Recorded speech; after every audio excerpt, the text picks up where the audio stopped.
And we're back with part 2 of Chester Nez and the Unbreakable Code, a Navajo code talker story. So last week we read the beginning about how Chester is a Navajo and he had to go to a boarding school at Fort Defiance where they made him speak English and cut off his hair, but he held true to his roots and would go home in the summer and felt at home and would speak his language. And then when he was a sophomore in high school, war broke out and they were looking for Navajo, people who spoke Navajo and English, to send secret messages the Japanese could not decode. So we will continue our story, finish our story today, starting off with June 1942. Month of big planting. After basic training, Platoon 382 went to Camp Elliott near San Diego. An officer took the platoon into a room. Create an unbreakable code, he told them. Start by choosing one word for every letter of the English alphabet. Then the officer left, locking the 29 men in that room. Chester wondered how they would begin. Then one of the men, Gene Crawford, spoke up. He knew how military codes worked. Make every word clear and different from every other, he said to the others. They used English words for each letter of the alphabet. A was ant, B was bear, C was cat. Then they chose Navajo words for each of the English words. Ant was wolachi, bear was shush, cat was moasi. By the end of the first day, they had the whole alphabet. A few weeks later, 3 more Navajo men joined the team. Now 32 soldiers were creating the code and learning to use it. Instead of spelling out some items in the English alphabet, they chose Navajo words to represent them. Battleship became lotso, which means whale. Bombs were ayishi, or eggs. There was a lot to remember, but Chester enjoyed what they were doing and had an excellent memory. September 1942, month of half. After 13 weeks, Platoon 382 demonstrated their code to the Marine officials. Expert code breakers could not break it. The code was strong. The code was efficient, too. The shackle code machine took 4 hours to encrypt and decrypt a message.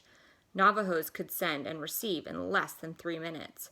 The Navajo language solved the Marines' communication problem. The military ordered the platoon to keep the code a secret.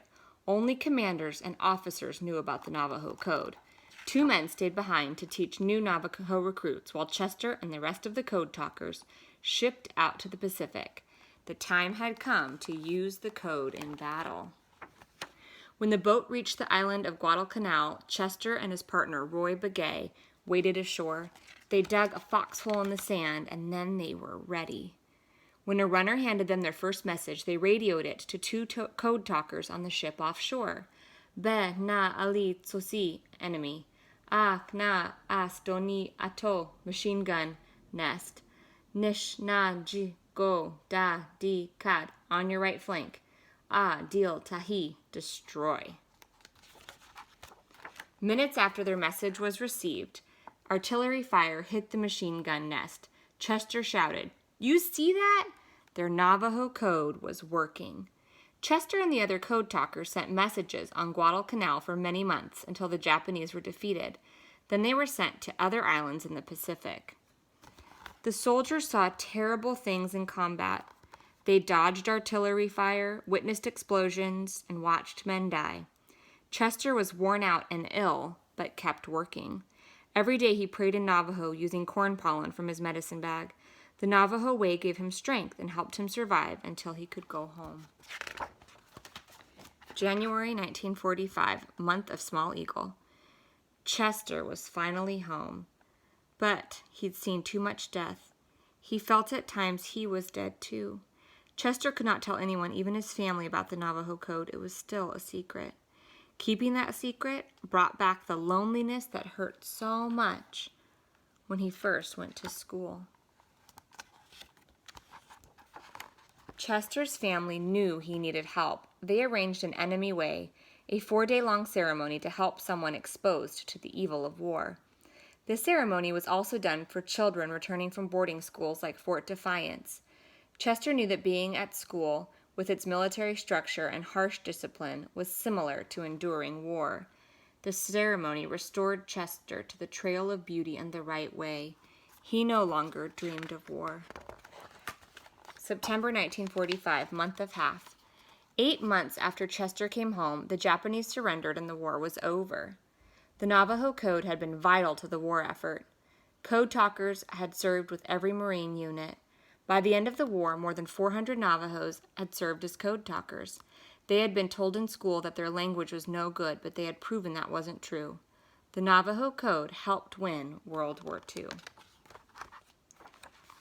Like his people who survived the long walk, Chester had never forgotten his Navajo heritage. Despite being told to give up his Navajo language and culture, he found ways to merge them with the white man's world. His spirit stayed unbroken. He kept his feet on the trail of beauty. And then here's this author's note that says that Chester went on to serve stateside in the Korean War. He got his degree at the University of Kansas. He also had a reputation as an artist. So he did quite a few. It wasn't until 1968 that the Navajo Code was no longer needed and they didn't have to keep the secret anymore. So it was kept a secret for, 24 years. In 1982, President Ronald Reagan declared August 14th National Code Talkers Day. And more people began to learn their story. Chester was invited to the White House and given honors along with all the other code talkers who were there originally. And then Chester told his own story in a book called Code Talker, the first and only memoir by one of the original Navajo code talkers of World War II. So, and he has passed away now, but it's just kind of cool to learn about his history. And then when we get back to school, if you ever want to borrow this book, it actually has a portion of the code. So it has the English alphabet, the Navajo word, and then the literal translation, which is what it means. So that is really fun to look at. All right.